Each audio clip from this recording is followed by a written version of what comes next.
just make sure that you're reaching out and you're doing some sort of planning with the right individual instead of planning with your traditional financial advisor who doesn't know long-term care They can because sell you they something. don't eat, sleep, and breathe it. I eat, sleep, and breathe life insurance. She eats, sleeps, and breathes long-term care. So it makes a difference.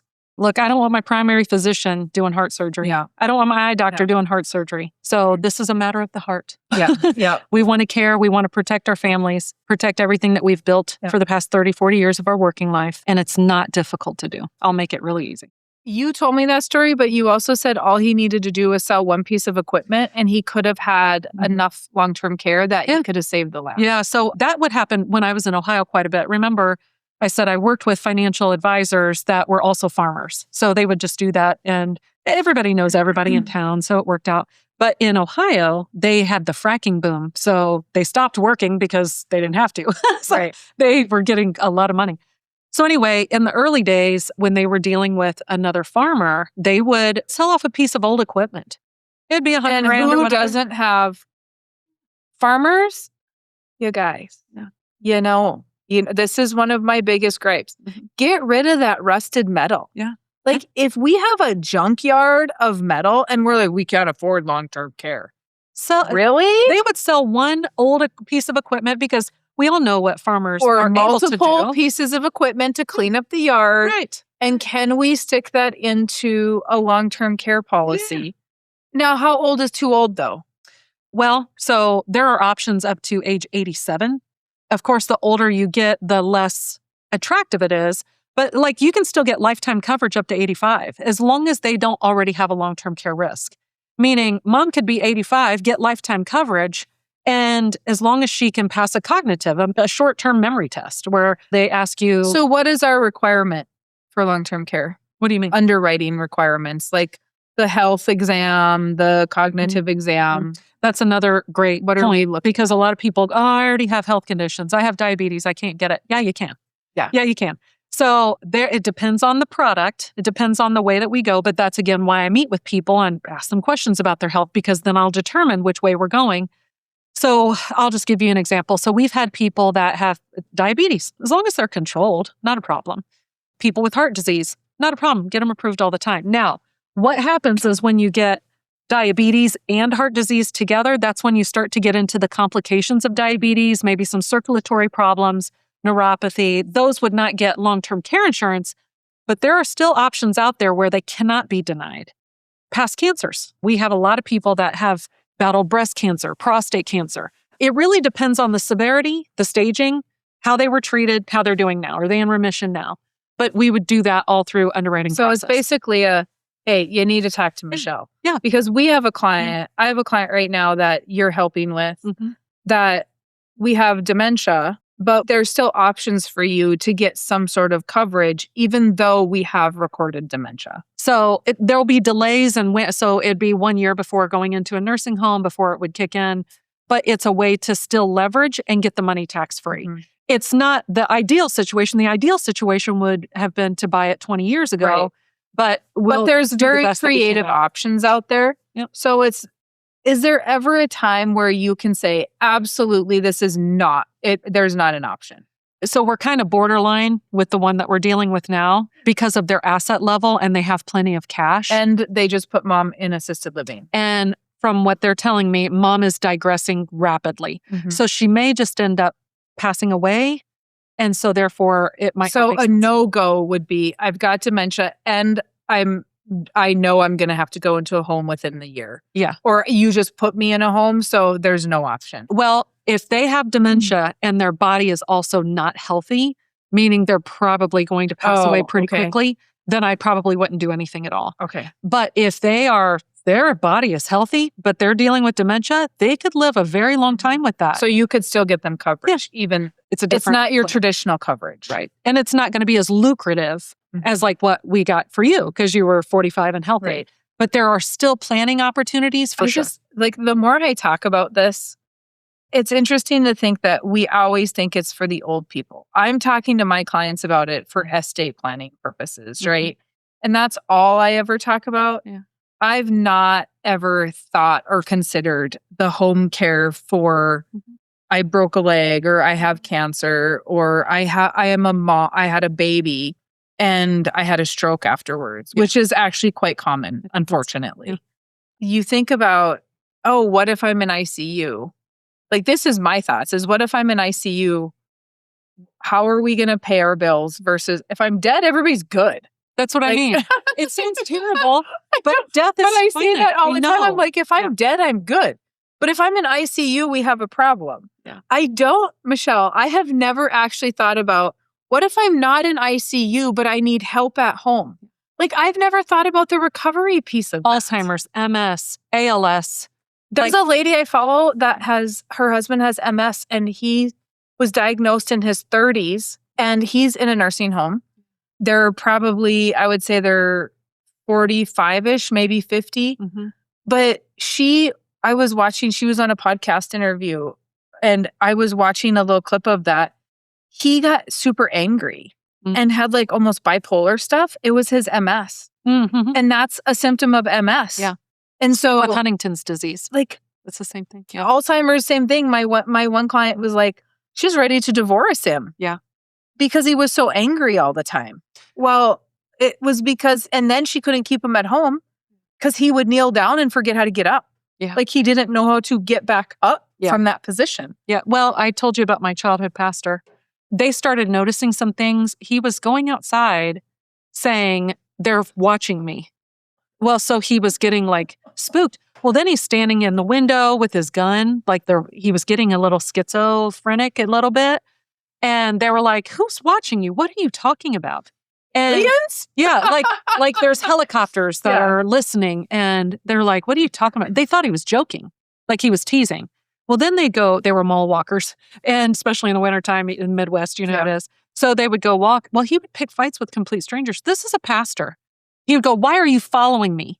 Like, this aggression. And he was trying to pick fights with his grandsons, and they're like, something is going on. But then we have a mental health issue in this country because you can't just commit somebody into a nursing home against their will. So they kind of had to trick him to go to the hospital to find out what was going wrong, because he was going, there's nothing wrong with me. In order for her, she said in this interview, she had to take him to the psych. She had to admit him to the hospital because the doctors were giving him meds for bipolar and all this other stuff. Yeah. And because she admitted him, the neurologist and somebody else were talking, and they're like, no, because what happened is he had an MS diagnosis, and then his MS regressed for 11 years, or 13 years, and there was zero sign of MS. Yeah. So they just did not think, like, they just didn't put two and two together because there was such a time span. Yeah. But I've just never thought about that. Yeah. Like, anything I'm going to need this long-term care policy. Like, I think, if there's an accident, I can go to the nursing home and use it. But I just have not thought about, like, the cancer piece. Yeah. It just makes it that much more important to have long-term care for everybody. Yeah. So what are your thoughts then on, should I have a lifetime policy versus a policy that pays for 33 months or 24 months or anything? But if you have the means and you can pay a little bit more, I always go the lifetime route. Okay. Again, remember, if it's a couple situation, if I'm dealing with a single male, now this will throw you for your loop.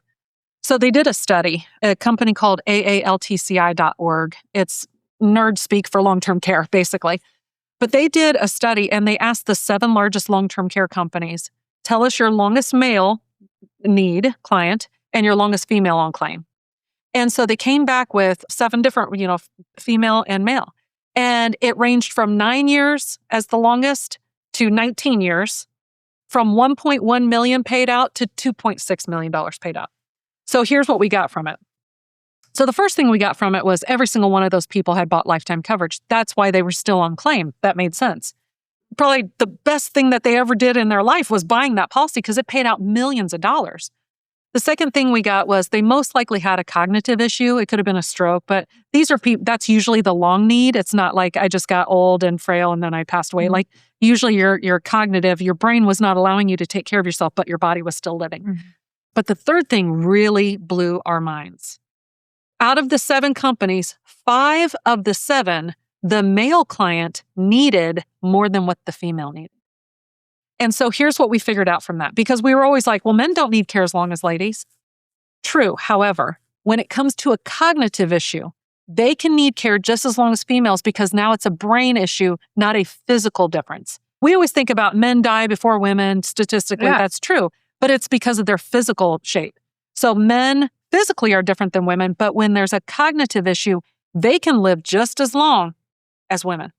Again, that's why I always recommend the lifetime, whereas men, people would typically go, oh, just get like 2 or 3 years. Well, remember the Parkinson's guy. He lived a very long time and struggled with that. So I'm a big proponent of lifetime anything. I want lifetime income. If I'm planning for retirement, I don't want to plan for $4,000 in income a month for 10 years. I would rather have $3,500 a month that lasts however long I live. Yeah. So I am biased in that way because I've heard the stories. I've seen it. Men, women, doesn't matter where you live in this country, rural, suburban, doesn't matter. I have seen some really scary situations that shouldn't have happened. That being said, I would take 3 years over nothing. Where can we get started to get to the end result? Yeah. Basically. Yeah. What about businesses? So we talk, obviously, like for farming, we understand the need to save the land and save the farm and do all that kind of stuff. Yeah. Like that's pretty self-explanatory in my opinion. Mm-hmm. But what about businesses? How are you seeing that business owners are using this to either save a business, pass a business on? Because it's a business and it's not physical land. Right. So a handful of things. So we'll talk about two different options that I'm seeing. There's a lot of different planning, but we'll just talk about these two. So one, we've got, especially with family-owned businesses, where maybe what they'll do is, because you can discriminate, you can be selective on who you use with these policies. I don't have to offer it to everybody in the business. So maybe I want to offer it to the officers of the company, which happens to be my sister and my dad, and we're just going to do it for us. So what you can do, they call it executive bonus. So what I want to do is I still want to write off for the business, but you can't write off the life insurance because therefore you would make the benefit taxable.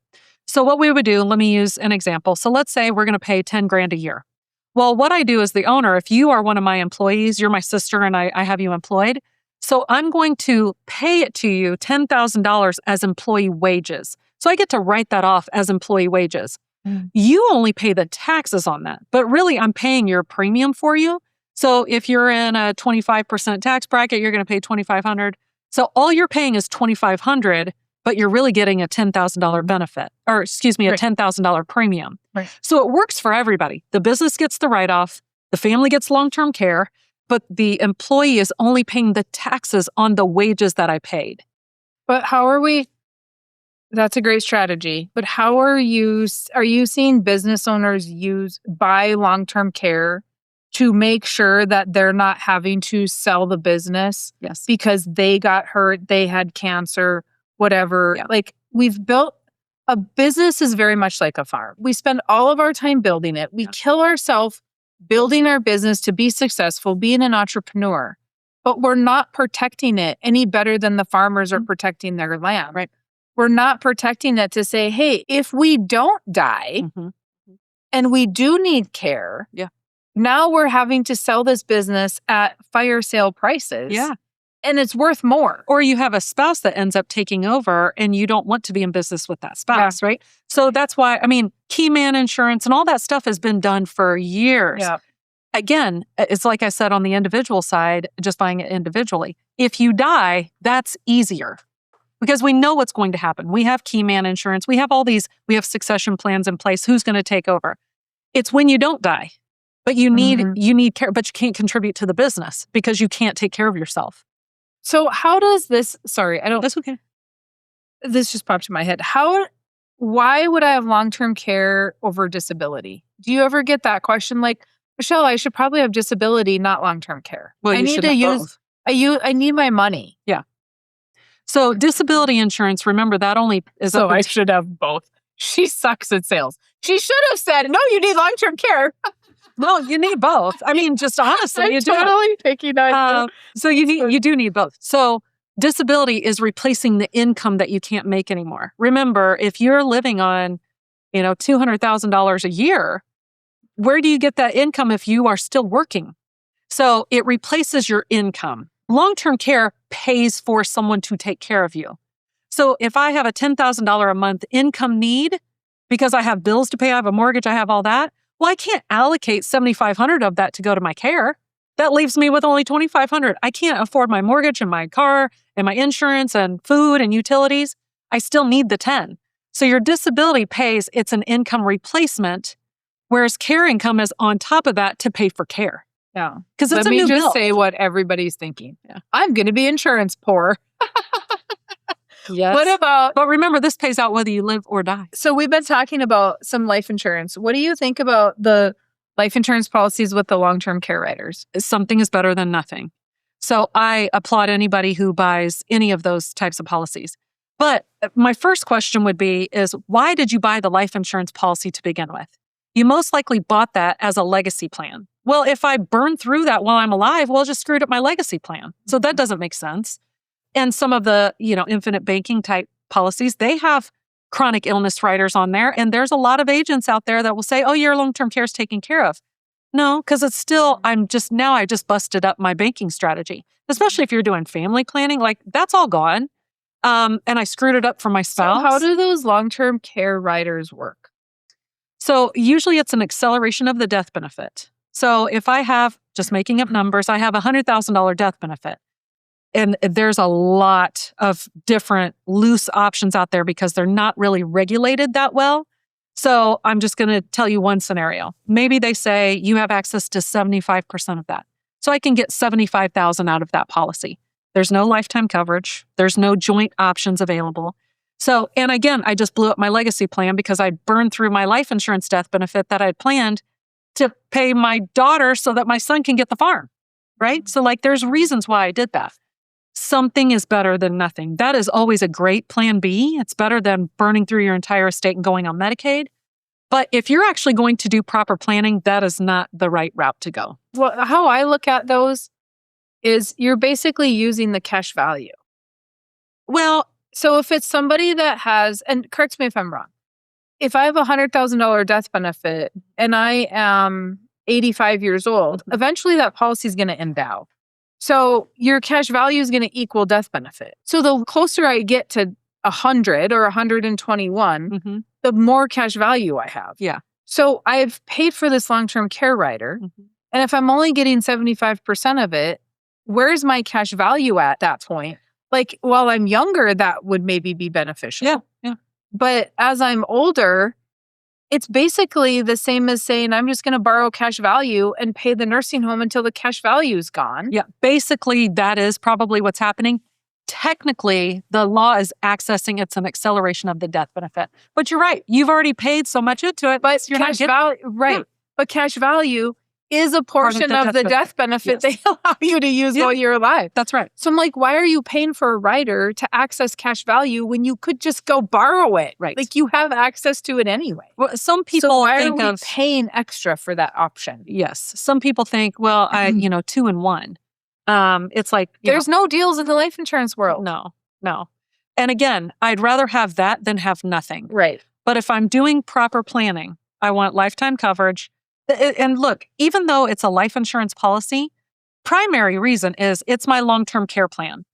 That if I didn't need it, it didn't get wasted. So secondary is the life insurance. The other way around with those chronic illness riders, life insurance is the first. Right. Secondary is the long-term care. Here's the other thing that you find with these, and this is so frustrating. I'm going to use a technical term. They call it actuarial discounting. So what ends up happening is some of these life policies, again, if they are not explained well, people don't know this. They can't tell you how much you can have access to for long-term care when you buy it. They can only tell you when you need it. Because what they do is they will discount based on your age and how long the policy's been enforced. So let's say, for instance, again, I'm making up stuff. So then how do they know how much to charge you for the rider? Well, be careful of the free ones, because that's when they will get you on the back end. So that's why I'm not a big fan of them. Again, if you have them, thank goodness, because that's all you could get or whatever it is. Okay, but what if I have one? Yeah. I'm not as nice as you. What if I have one and I can still qualify for a my own standing long-term care policy, would I be better off to just do that and look to see what that is and just cancel that rider? Yeah. Because why would I want it on there? Yeah. Well, and then Because I get that question so much. Does your One America policy, because that's mainly who I write with, right? Does your One America policy have a long-term care rider? I'm like, no, One America doesn't offer that option. But they have a whole life policy. They have a long-term care policy built on a whole life chassis. Yeah. So you're still kind of getting, but like you said, the reverse direction. Yeah, the reverse direction. So let's say you bought this life insurance it seems policy. to be like the new thing. Oh, I got a long-term care rider. It's like this sales tactic. Well, think about it from some insurance companies that their main goal is not long-term care. They need to add a sweetener because people aren't, especially when you get only older. need to add a sweetener if you don't know how to sell your life insurance policy. Agreed. Agreed. But there's a lot of agents out there that don't know how to do this Right. and don't set it up properly. So they're going, oh, and by the way, you can use it for long-term care. And by law, you're not allowed to call it long-term care. It's chronic illness. It's a completely different tax code. But they'll call it long-term care. And always. I've never heard of it called a chronic illness. It's chronic illness. Now, they do have life insurance policies with long-term care riders on that. That is absolutely usually an extra charge. But they'll pass off these chronic illness riders like it's a great thing. And again, it's better than nothing, but it's not the right path for everybody. So here's the other thing that can get you in trouble. So they are going to be just cash policies. So whenever you trigger the benefit, they'll just send you cash. So some of these IUL policies, one, you're hoping that the IUL policy doesn't implode, which that's a high probability, right? We won't even go there.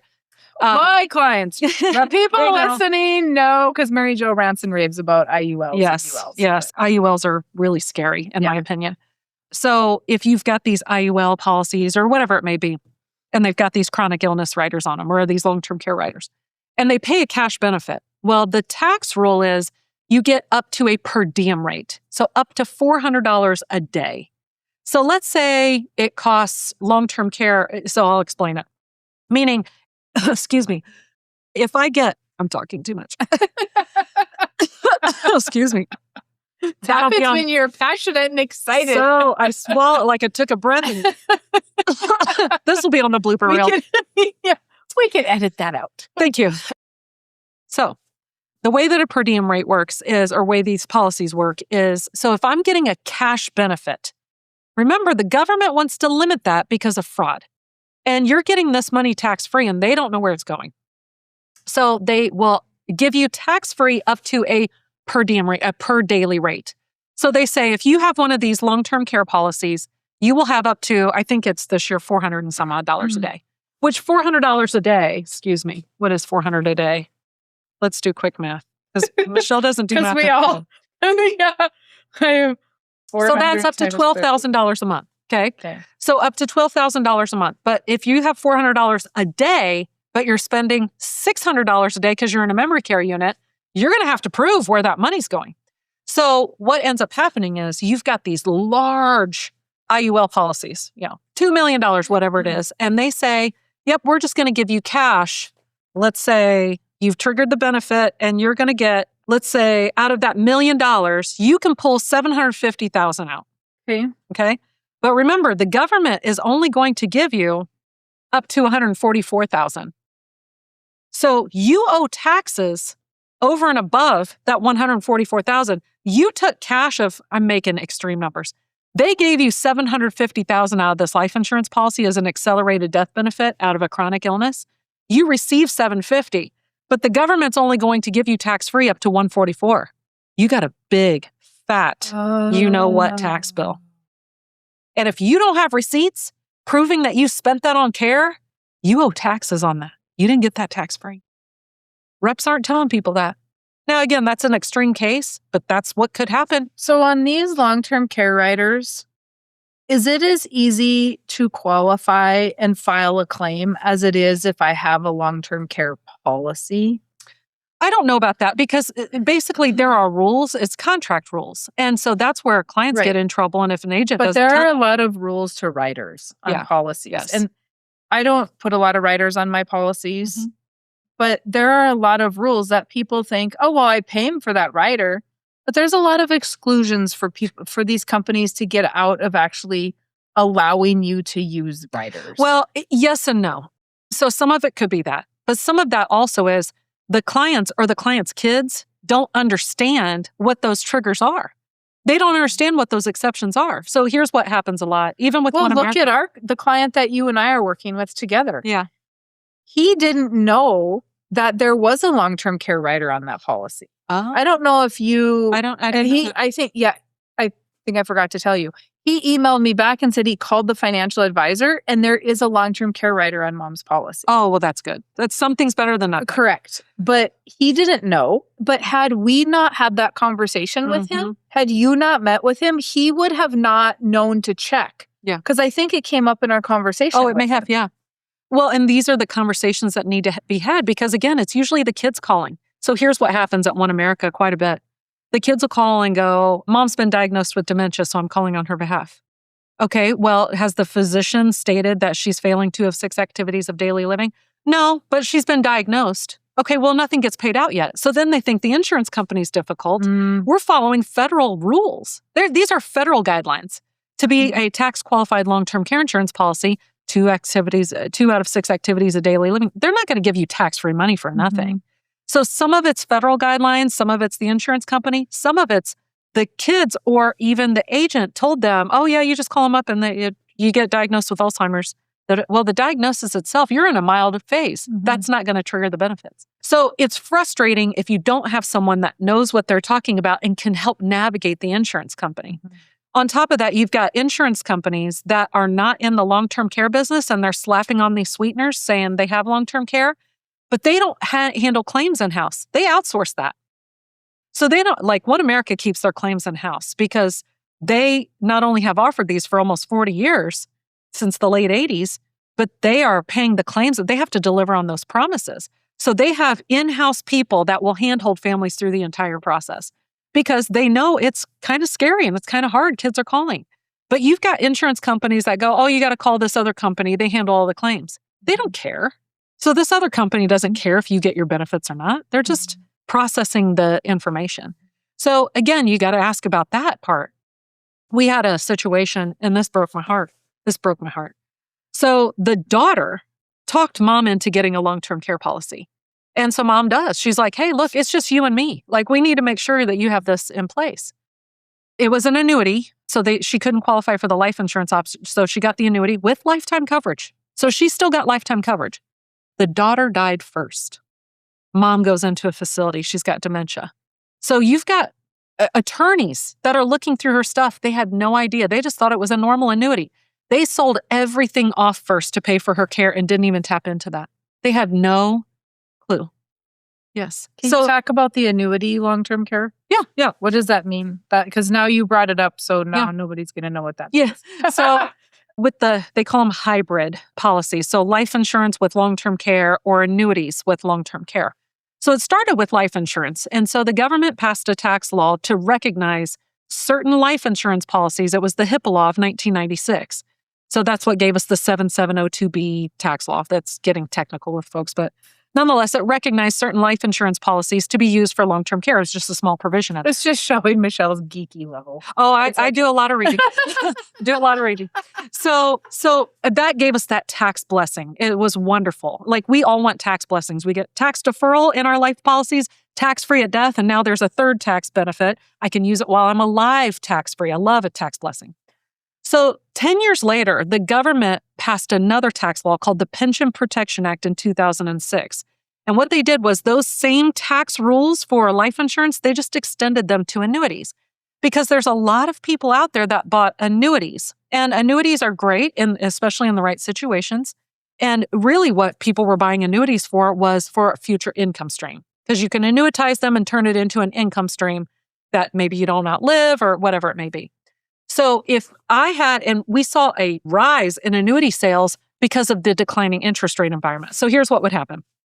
I have a CD, and the last time I bought the CD, it was paying me 5%. But I go to renew it, and they go, oh, it's 3%. And they're like, oh, do you have anything paying something better? Well, we have this annuity right here, and it's paying 4%.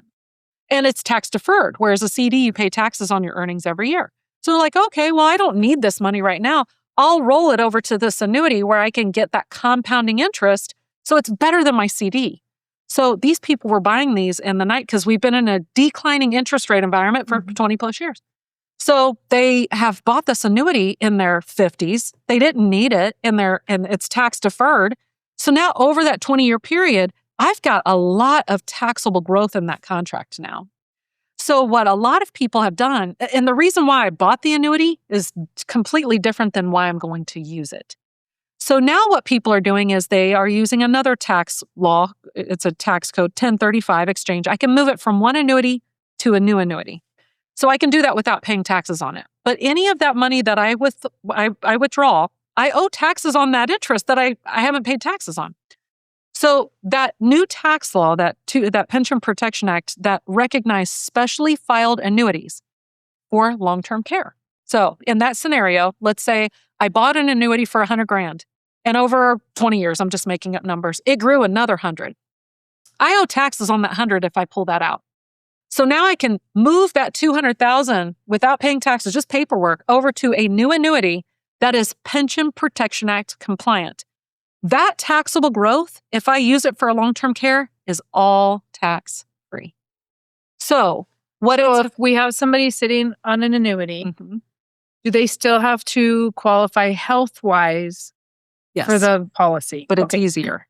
But we can avoid taxes, because we talked about this earlier, and you said there's not a way to do it. But they're not on retirement money. Okay. Not on qualified money. IRAs. So, qualified money. So if we could put it into we could take that annuity, 1035 it into a annuity long-term care product. So that has to be an after-tax. They call it non-qualified. So that's non-qualified. IRAs are qualified money, meaning all of it's taxable. But these particular annuities, meaning I put after-tax dollars in it and the growth I haven't paid taxes on, that's non-qualified. It means any of the growth would be. So the government recognized non-qualified annuities that can be tax-free. But if you rolled an IRA, it's still taxable. Yeah. So that's the difference. Well, that's interesting. So these annuities. So if I'm sitting on an annuity and I don't want to pay tax on that, I don't want to take that annuity out to buy the long-term care policy. I just use that annuity and I can avoid some taxes. Correct. So what we see, there's three types of people that buy the annuity. They don't buy the life insurance.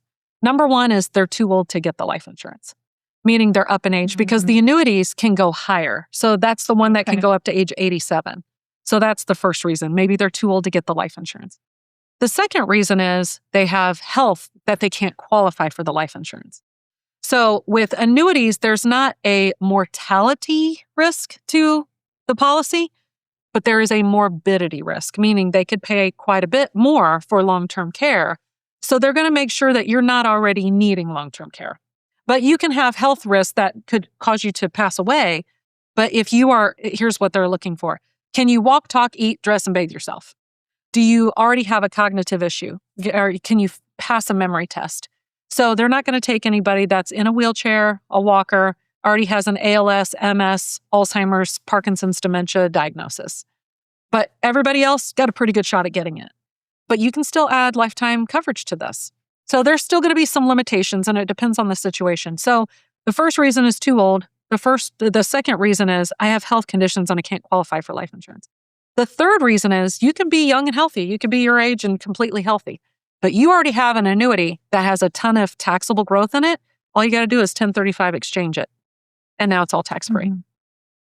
Everybody else tends to go the life insurance. So what about self-insuring? My favorite topic. So we get a lot, and I kind of talked about it earlier, so this might sound a little repetitive. So there are investment pros out there that will tell a client, you have plenty of money, you don't need to buy insurance. So, but they don't realize the ripple effect of that. So here's what I tell them. They tell them never to buy life insurance too. Yeah. Here's what I say. If you have enough money that you could self-pay for Alzheimer's, that means you have enough money you can self-pay for cancer. So drop all your health insurance. You don't need it. And then I go, I'm kidding. Please don't do that. Point made. Here's why I say that. If you are willing to just stroke $1 million check every year that you're battling cancer, then you can do that for Alzheimer's. It's just a different ailment. You still don't pay retail price for that. You know why? Because health insurance is, I'm going to pay, $500 a month for, health insurance. But if I have something catastrophic happen, it's going to pay for it. So a couple of years ago, I had 2 surgeries back to back. It was $300,000. Could I have paid it? Yeah, but it would have been really bad. I would have had to cash in some stuff. I would have had to sell some real estate, but I had a high deductible plan. So I had a $7,000 deductible. Did I want to pay a $7,000 deductible? No, but it was better than paying $300,000. But it's your catastrophic plan. It's the catastrophic. The long-term care is the catastrophic plan. Yes. So I don't think care a lot how much of money people think I can self-insure.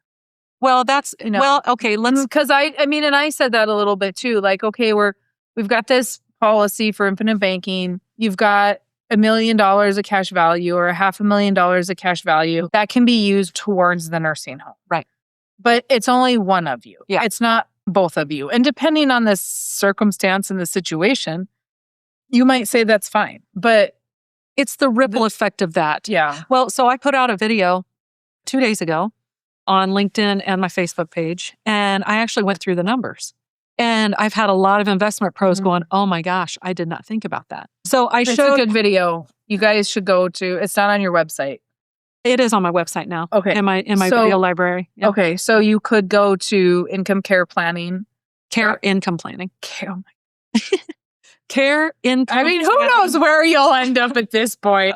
Careincomeplanning.com. Correct. Or it's Care Income Planning on Facebook. Correct.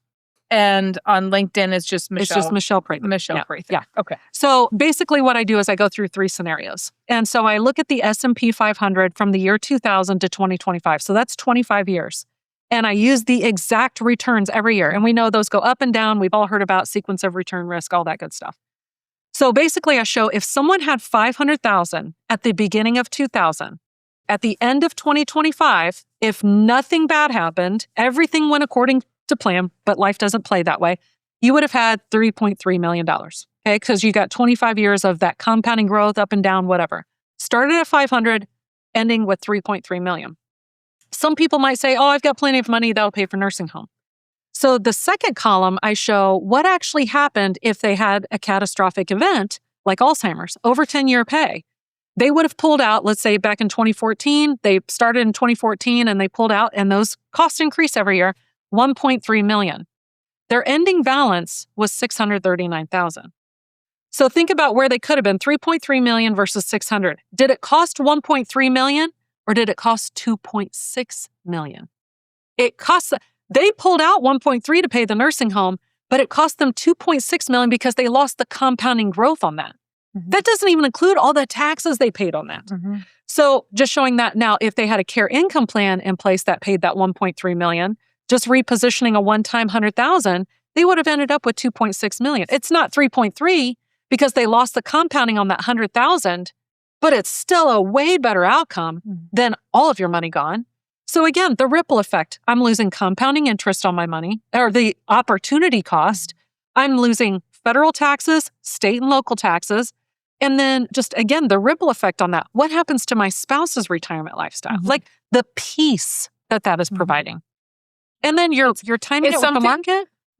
What I liked about that video, because I watched it last night, was the financial advisors aren't talking about that. Like your typical financial advisor, they're not talking about that. They're not talking about long-term care. They're not talking about required minimum distributions. Insane how many people don't know what RMDs are. They're not talking about life insurance. They're talking about how much can we get you to save by X amount. And the accountant isn't doing a good job of saying, hey, what are we going to be looking at for taxes? Mm-hmm. All of these professionals need to be working together. Yeah. So that is... It's cause and effect. If I do this, what happens then? Yeah. And the reason is, and again, I'm probably nicer than you, like you said earlier. I don't think that they're doing She's new. Yeah. Give me time. Give me time. I don't believe that investment pros are being bad. I think that they're ignorant. I think that they believe that growth solves everything. And it doesn't. They chase rates of return. It's cash flow. And I'll tell you why. So let me give you this example. So I'm going to show you this math, okay? Easy math. This is how I work. So I had a situation, 2 60-year-olds. They had one time moved $150,000. and they got their long-term care taken care of. $150,000 creates long-term care income for each person, $91,000 a year each. Okay. So my question to them was, if I invested that $150,000 in the market, how much return, guaranteed year-over-year rate, would I have to get on that 150 to generate 91? So we'll divide that by 150. They would have to earn, let me make it bigger. Oh, that didn't make it bigger. They would have to earn 61% year-over-year guaranteed to generate the 91,000. So 150 to generate 91,000. I mean, again, I'm repeating so it really sinks in.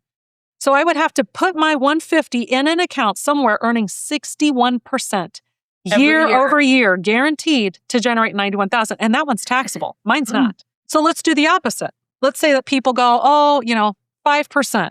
Let's say 7%. Let me be generous. 7% year-over-year guaranteed is something that they can talk to a tax advisor or a financial advisor today, and they're going to tell you 7% is a given. Okay, so let's just go with that. Right? Let's be nice. Because that's market average right now. You would have to set aside $1.3 million earning 7% to generate $91,000 a year. Double that if both of you need it. Yeah. So again, the math doesn't math. I would much rather set aside $150 to get this versus setting aside $1.3 million. And that's $150 versus $1.3. But that's today's prices. You're not even figuring in inflation. And again, double that if both need it. Right. But inflation of the cost of nursing homes. Right. That is today's price of a nursing home at $91,000. Right. That is not the price of a nursing home in 20 to 30 years from now. That's true. Those are just going to continue to go up. Again, it's another way of kicking the can down, because we'll deal with that later. And then they're calling and they're hemorrhaging dollars. And now you're selling off because you can't time your illness with the market. What if the market's down that year? You're screwed. You're really in trouble because now you got to do 100% and then some just to get back. And that's not going to happen. So again, I believe that they think, well, I can out earn that, because here's what happens. And clients do it too sometimes. They'll look at the cash value and they'll go, I can earn so much more. It's not about that. And I'll tell you, here's an example that I use. Let's use those same numbers. 150 generates 91,000. So let's say I'm going to sell you a rental property. Everybody understands rental properties, right? You rent it in college or you have a rental property. So I'm going to sell you a house here in North Dakota, and you're going to have it as a rental property. And the whole purpose of that is the rental income that it creates. So I'm going to sell you this property and it's going to create $91,000 a year. Is that a good deal? Is that a good house? Yep. You want 2 of those, right? Yep. Do you care what the market value is? No. Why? Because I want cash flow. Because you bought it for that reason. Right. So it doesn't matter what the market value is. It's the cash flow. Here's the best part about this deal. If you die, I guarantee your family's going to get a death benefit of $180,000. They don't even have to list it on the market. Just boom, checks up. And they don't have to pay taxes on it. So I use that analogy to show it's all about why you're buying it. It's not about the market value because you're not selling that. That property is creating an income stream that cannot be replicated anywhere else. That cash flow is protecting everything else that I'm doing. Period. Right. Everything else that you have worked your life to build has to be protected one way, shape, or form. But a lot of investment guys, and some of them are not even managing the asset anymore. They're just gathering it and they have a third party that's managing it. But because our market has been so high, and it's really been a good 10 years or more. So they're thinking, I can out earn every problem. You can't out earn this one. If this is devastating, it's really bad. And then again, the ripple effect of that. The taxes, the Medicare premium skyrocketing state and local. It's the noise of just chase the rate of return, instead of chase cash flow. Well, and we should be chasing cash flow for everything during retirement and care. And instead, we're just chasing a rate of return. Yes. Well, and they think accumulation of money. Accumulation of money is not going to be the answer. No. So I always say that everybody in our world has been taught, just consumers, clients, just easy language. We understand income, expenses, cash flow, and rate. So we oftentimes will believe that this growth will take care of cash flow and expenses. And that's not necessarily the case. Again, I just proved I would have to set aside $1.3 million to get the same thing I could do for $150. Okay. I don't know. Mic drop. We have been at this a long time. My timer ran out. I think we're close to 3 hours. Oh, I'm just getting started. We keep going. I think the moral of all of this is don't rule out the long-term care piece. Yeah. But you have to have the conversation. Yes. You need to schedule your appointment with Michelle. You need to have that conversation because just like me, how do you know when you should get started with infinite banking? Well, I don't know. What are your finances? Right. What are end results? And it might not be right now. Right. So what do they do to schedule their appointment? And how do you handle that? Yeah. So they can go to my website, careincomplanning.com. Oh, she got it right. Yeah. And there is a link that just says schedule a quick 30 minutes with me. And it'll notify me and we'll get together and we'll just have a discussion. Again, it's worth the 30 minutes just to find out if this is right for you because young, older, regardless of what type of money someone has. Now, if they're already needing care, we do have some options, but I would also kind of give you some guidance on where we need to go from there and get you in touch with an elder law attorney. But will you look at people's long-term care policies if they have questions? Absolutely. Okay. Absolutely. And sometimes I will recommend that they keep them because they're really good. Sometimes I tell them you need to supplement, like we need to add another stack to that to beef that up, especially for what they're trying to accomplish.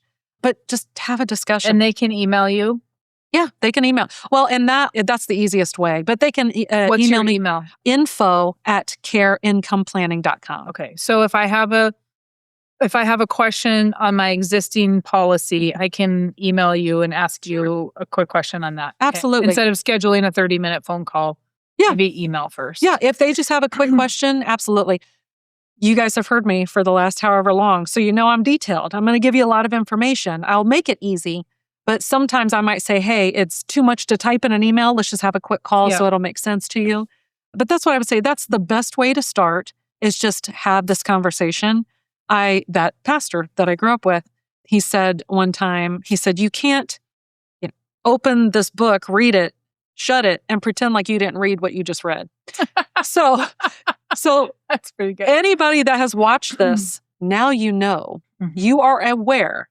So now you're making a conscious decision to do something about it or to not do something about it. So now you're at that accountability part. So that's why I say just have a conversation. It could be timing. Timing is always everything. I've had so many clients I've talked to 3 years ago and they call me up and go, hey, my mom's need it now. It's time. We need to do something about it. Yeah. So and I don't think getting a price on it is not going to cost you anything to have the 30-minute conversation. If you are looking at, hey, should we have life insurance? Should we have long-term care? Like Michelle she's not going to steer you wrong one way or another. So if you're a client of mine and you're wondering, hey, what do I do? Mary Jo, should I be talking to Michelle? Yeah, have that conversation with her. Just let her know that you're a client. And she's going to say, maybe you should have more life insurance before we have to worry about long-term care. Yeah. So she is not going to be a salesman either. It is going to be a teaching opportunity. Right. So go follow her on Facebook, follow her on LinkedIn, one of the two platforms. She has funny videos. She actually makes long-term care very funny.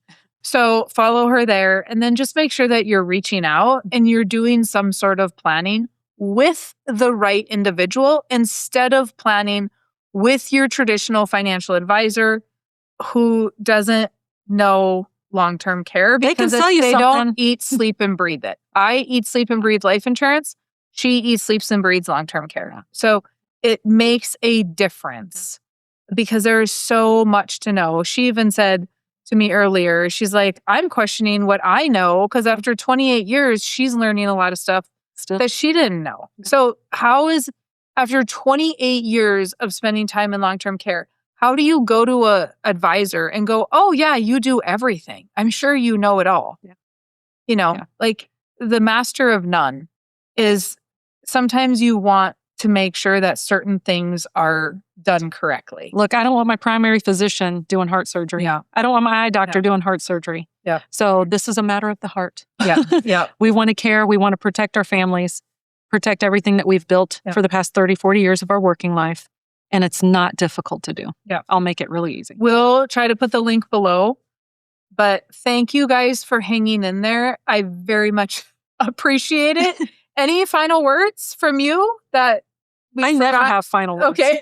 I can keep going. Maybe sister. she has a plane to catch. This is true. This is true.